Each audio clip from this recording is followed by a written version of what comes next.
How you doing? I'm Robert. I'm the Vice President of Corporate Development for the Praetorian Group. We are the leading online B2B publisher for the public safety market.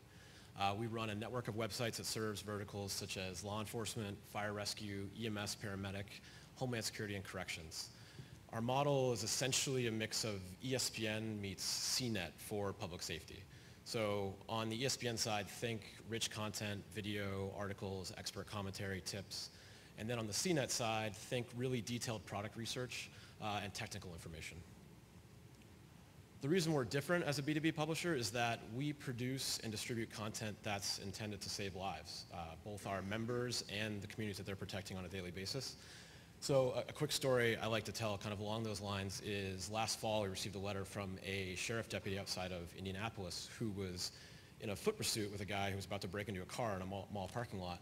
Chased the guy for about a quarter mile, and the suspect ran up a hill and disappeared over the top. The sheriff's deputy was about halfway up the hill and just stopped. And he remembered an article that he had read out of one of our newsletters that said, you never follow a suspect in direct line of path if you lose sight of him. Went up the side of the hill, got to the top, and there was a suspect pointing a gun at the exact route where he was going to come over the hill. Just kind of an example, a little bit of a dramatic one, about how important our content is for our specific user base. So as a company, we were founded in '99. We're a 60-person company based out of San Francisco. We're profitable. We're growing at about 15% per year, and we currently have over 850,000 members.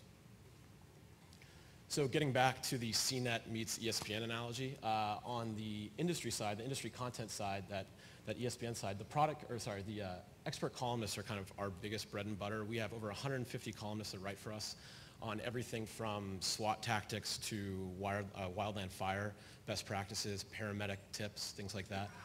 We also have tactical tips, videos, career training listings, research topics, and we recently have done a lot more with grant assistance.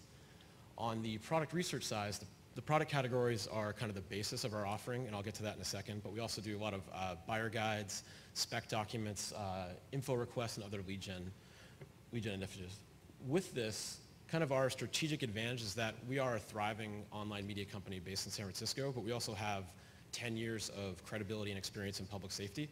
So being able to kind of combine those two things gives us a huge advantage and allows us to produce some really unique resources for both our members and for clients. One of the reasons those resources is successful is the different channels we use. So our newsletters are probably the primary driver of traffic back to our sites. The Police One newsletter itself has 245,000 officers subscribed to it. They get it 3 times a week.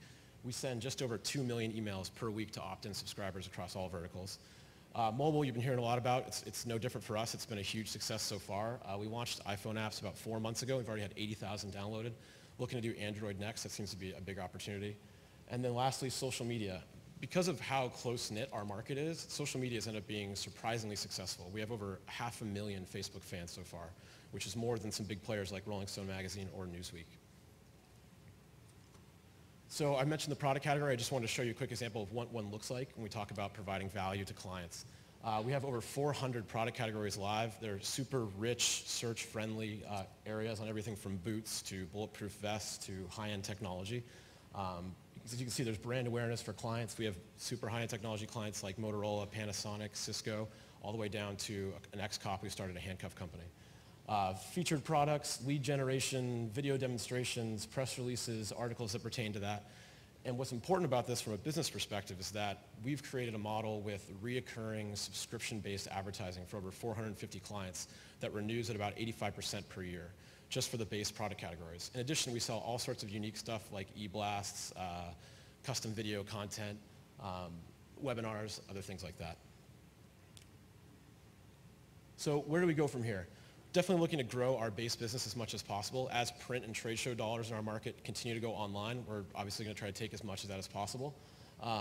Also looking to launch online training platforms. When you talk about the economic downturn, one of the biggest ways it's hit our market is in-person trading budgets have been cut substantially. It just costs a lot to take a cop off the street and send them somewhere.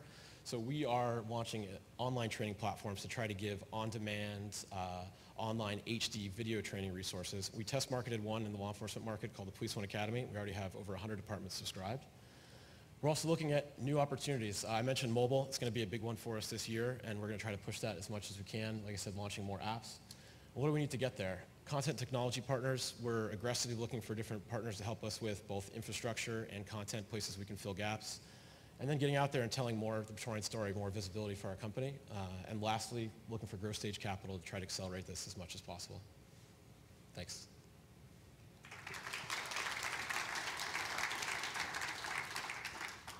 Questions?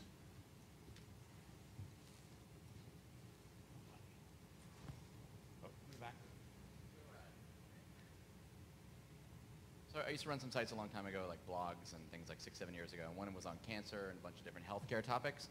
How do you get around the part where you're kind of giving out medical advice to paramedics and things like that? Because if they Google you instead of calling 911, or if they read something and they try it and you guys are in trouble, like how do you dodge that? I think investors would be curious. A couple different ways. So on the law enforcement side specifically, one of the reasons we're unique from our competitors is that we have a wall, and we actually individually verify every single officer who signs up for our site by calling their department.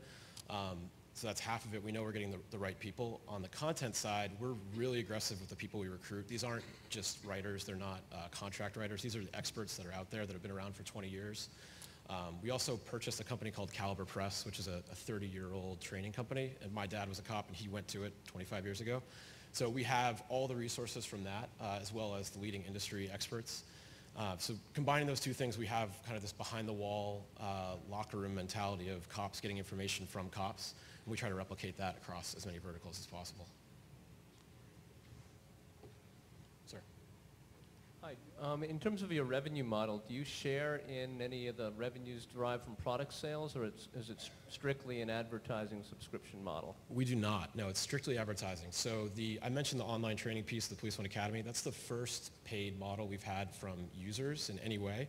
And we charge departments depending on their size and how many officers are going to be using it, so they can track officers' usage and how long they're spending on it. But no, we don't share any revenue with any clients.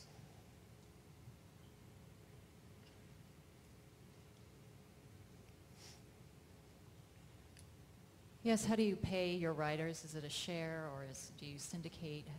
It's very unique to each one. So because we are trying to find the best people in specific expertise, like we want a guy who's been a SWAT officer for 25 years, that guy might still be a SWAT officer and is not available to write for me on a daily basis. So we have a stable that write either weekly, quarterly, monthly, whatever they can, and we pay them on a per article basis. We probably have about 30 columnists that we pay reoccurring every month because they have a quota as to how many articles and tips they're producing for us, and we're able to schedule out newsletters and how much content we have on the site based upon those estimates. How well penetrated are you in your addressable market? About 35% so far as members. Like I said, we're about 850,000 users right now. As far as clients, we have a lot of the huge players. I think there's a steady growth of small-time players that are coming in. Like I said, the ex-cop who starts a handcuff company. But where we've really set apart is with the big folks like Taser, somebody who's a large technology company but specific to our market, as well as folks like Motorola who are really competing for decision makers at big departments like LAPD that are looking to make a $5 million purchase. We can have a more unique approach to them and a more trackable one as opposed to a print ad or something similar. And users, yeah, like I said, about 35%. Thank you.